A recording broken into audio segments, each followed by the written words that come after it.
खुश आमदीद, खैर मकदम और वेलकम है आप सभी सामईन व नाज़रीन का। जैसा कि आप सभी जान रहे हैं कि ये साल 2019 मानों में पूछे गए बीएड एंट्रेंस टेस्ट के क्वेश्चंस को आपके सामने सॉल्व कर रहा हूं। तो इस सीरीज़ में ये तीसरी वीडियो है। आम अंग्रेज़ी यानी जनरल इंग्लिश की। जनरल इंग्लिश के कुल 10 सवाल होते हैं और ये तीसरे नंबर पर होता है, क्वेश्चन नंबर 21 से 30 तक के लिए। और ये सवाल सभी सब्जेक्ट वालों के लिए कॉमन होता है। तो चलिए, ये क्वेश्चन आप बीएड से चाहे जिस भी सब्जेक्ट से हो, लेकिन आप इन क्वेश्चंस को ज़रूर देखें और ताकि आपको एग्ज़ाम में हेल्प मिल सके। तो चलिए हम शुरू करते हैं और देखते हैं कि साल 2019 में कौन से क्वेश्चंस पूछे गए थे जनरल इंग्लिश में। पढ़ते हैं क्वेश्चंस क्या है। Man is ... mortar. यहाँ ब्लैंक दिया गया हुआ है और हमें नीचे ऑप्शंस दिए गए हुए हैं ए, एन, डी या फिर नो आर्टिकल। तो ये 3 आर्टिकल दिए गए हैं, इनमें से कौन सा यहाँ पे इस्तेमाल होगा या कोई नहीं। तो इस सवाल का जो सही जवाब है वो है, लेकिन रिक्वेस्ट करता चलूँ कि क्वेश्चंस के जो भी आंसर हैं आप नीचे कमेंट बॉक्स में क्वेश्चन नंबर के साथ ज़रूर लिखें और लास्ट में ये भी लिखें कि आपका स्कोर कितना बना। यानी जनरल इंग्लिश के 10 क्वेश्चंस थे, उन 10 में से आपने कितने क्वेश्चन सही किए। तो इस सवाल का जो सही जवाब होगा वो है ऑप्शन डी, नो आर्टिकल। यहाँ पे कोई भी आर्टिकल यूज़ नहीं होगा। मैन इज़ मोर्टल जिसके माने होते हैं इंसान फ़ानी है, इंसान ख़त्म होने वाला है। हम अगले सवाल की तरफ बढ़ते हैं। Some rank holders want to ... medicine. इसका अगर हम हिंदी या उर्दू में कहना चाहें तो सम रैंक कुछ टॉपर्स या अच्छे नंबर लाने वाले मेडिसिन ब्रांच चाहते हैं। तो यहाँ नीचे जो 4 ऑप्शंस दिए गए हुए हैं उनमें से कौन सा आएगा? Take out, take up, take in या फिर टेक ऑफ। तो इस सवाल का जो सही जवाब है वो है option B, take up. Some rank holders want to take up medicine. हम अगले सवाल की तरफ बढ़ेंगे। क्वेश्चन नंबर 23, इस वीडियो का ये तीसरा क्वेश्चन है।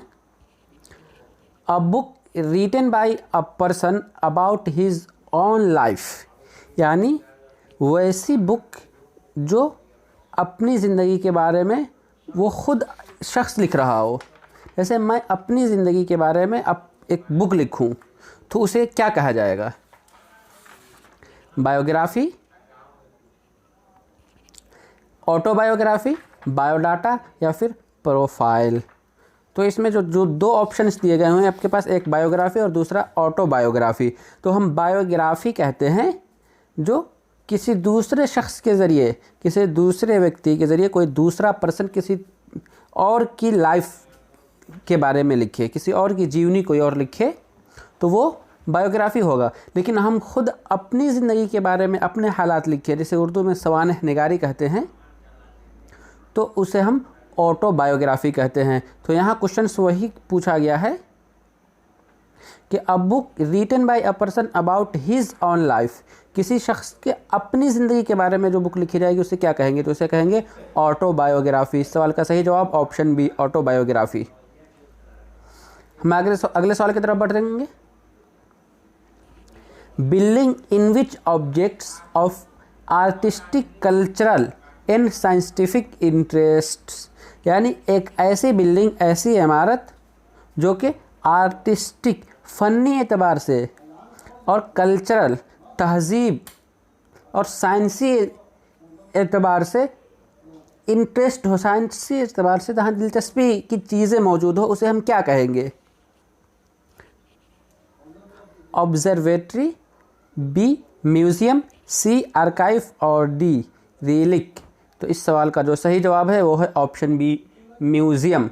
यानी एक ऐसी इमारत जहाँ पे आर्टिस्टिक, फ़नी या कला के एतबार से या कल्चरल, तहज़ीब की चीज़ें या साइंटिफिक या रिसर्च की चीज़ें जहाँ मौजूद हो उसे हम म्यूज़ियम कहते हैं। हम आगे बढ़ते हैं। यहाँ ब्लैंक है, ... उसके आगे लिखा हुआ है इज़ पोलोसाइलेबिक वर्ड। नीचे जो ऑप्शंस दिए गए हुए हैं, child, A option child, B captain, C adventure और डी अल्टरनेटिव। तो इस सवाल का जो सही जवाब है वो है ऑप्शन डी अल्टरनेटिव। हम आगे बढ़ेंगे। Question number 26, salutation of commercial letters will be. जब भी हम कोई लेटर्स लिखते हैं या एप्लीकेशन लिखते हैं तो उसके स्टार्टिंग करने से पहले एक वर्ड हम यूज़ करते हैं। Generally sir, my dear sir या फिर रिस्पेक्टेड सर, इस तरह से, या फिर माय डियर, कुछ वर्ड इस्तेमाल किए गए हैं उसे हम सैल्यूटेशन कहते हैं। तो वो भी अब अलग अलग लेटर्स जो लिखे हैं उनके लिए अलग अलग वर्ड्स का इस्तेमाल होता है। जैसे इनफॉर्मल लेटर है, फॉर्मल लेटर है, अपने फैमिली को लिख रहे हैं, फ्रेंड को लिख रहे हैं, या फिर बिज़नेस के लिए हम किसी कंपनी को लिख रहे हैं, जॉब के लिए लिख रहे हैं, तो उन सबों में ये अलग अलग वर्ड यूज़ किया जाता है। तो जो हम कमर्शियल लेटर्स लिखेंगे उसमें हम कौन सा वर्ड यूज़ करेंगे? सर यूज़ करेंगे, माय डियर सर यूज़ करेंगे, या फिर डियर सर यूज़ करेंगे, या फिर रिस्पेक्टेड सर यूज़ करेंगे? तो इस सवाल का जो सही जवाब होगा वो है option C, dear sir. Commercial letters में हम डियर सर यूज़ करते हैं। हम आगे बढ़ते हैं। Question number 27, choose the correctly spell word. यानी नीचे जो 4 ऑप्शन दिए गए हैं उनमें से किसी एक का स्पेलिंग करेक्ट है, बाकी जो 3 है वो रॉन्ग है। तो आप इन वर्ड्स के लिए आपको ज़रूरी है कि आप किसी भी वर्ड का स्पेलिंग उसी वक्त चेक कर सकते हैं जब आप उसके बारे में ऑलरेडी जान रहे हो, आपको वो वर्ड ऑलरेडी याद हो। तो इसमें जो ऑप्शन डी दिख रहा है, इंटरप्रेन्योर, ENTREPRENEUR, ये इसका सही जवाब है। Option D is right answer. हम आगे बढ़ेंगे। Question number 28, the synonym of futile is. मतलब एक FUTILE वर्ड है, इसका सिनोनिम, इसका हम माना लफ्ज़ कौन सा होगा?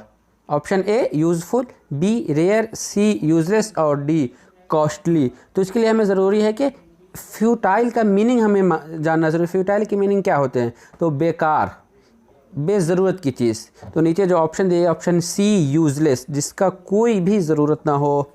और इस तरह के ऑप्शंस में अगर आप लोगों को एक ट्रिक बताता चलूँ कि अगर आपको उस क्वेश्चन का आंसर नहीं पता चल रहा है या क्वेश्चन नहीं समझ में आ रहा है, तो नीचे जो आप 4 ऑप्शंस में से देखेंगे कि कोई एक ऑप्शन आपको 3 से डिफरेंट लगेगा।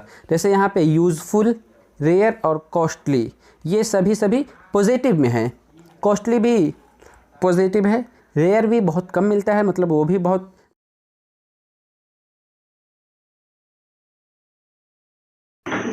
कम पाया जाता है।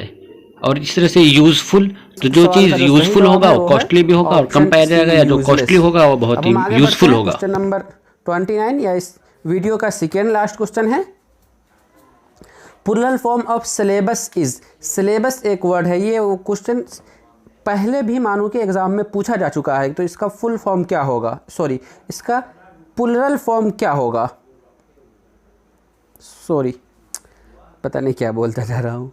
Plural form of syllabus is, syllabus का प्लूरल फॉर्म क्या होगा? सिलेबसेस, सिलेबी, सिलेबस या फिर सिलेबल। तो इस क्वेश्चन के जो 4 ऑप्शन दिए गए हैं, इनमें से जो 2 ऑप्शन, ऑप्शन ए और ऑप्शन बी, ये दोनों सिलेबस के लिए प्लूरल का यूज़ किया जाता है। मतलब ये दोनों सही है, लेकिन इन दोनों में से भी ज़्यादा इस्तेमाल सिलेबी का है। तो इस सवाल का जो सही जवाब होगा वो होगा, अगर सिलेबी ना होता तो सिलेबस होता, लेकिन ये जब ऑप्शन में दोनों दिया हुआ है तो हम यहाँ पे ऑप्शन बी को इसका राइट आंसर मानेंगे। अब हम आगे बढ़ते हैं। इस वीडियो का जो लास्ट क्वेश्चन है,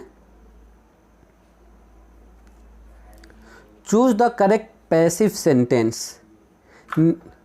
पैसिव और एक्टिव सेंटेंस आप जानते हैं, क्योंकि इंग्लिश ग्रामर के अगर बेसिक भी पढ़ेंगे तो वहाँ आपको ये सिखाया जाता है कि पैसिव सेंटेंस किसे कहते हैं और एक्टिव सेंटेंस क्या होता है। तो यहाँ जो 4 ऑप्शन देंगे उनमें से पैसिव सेंटेंस को हमें चुनना है। तो इसमें 4 ऑप्शन में से option A, he was praised by everyone, इस सवाल का सही जवाब होगा। Option A is right answer. तो चलिए इस वीडियो में बस इतना ही। हम मिलते हैं आप सबों से इसी सीरीज़ की अगली वीडियो में, जो कि हमारा टीचिंग एप्टीट्यूड या तदरीसी रुझान से होगा। आज की इस वीडियो में दीजिए हमें इजाज़त। शुक्रिया, अल्लाह हाफिज़।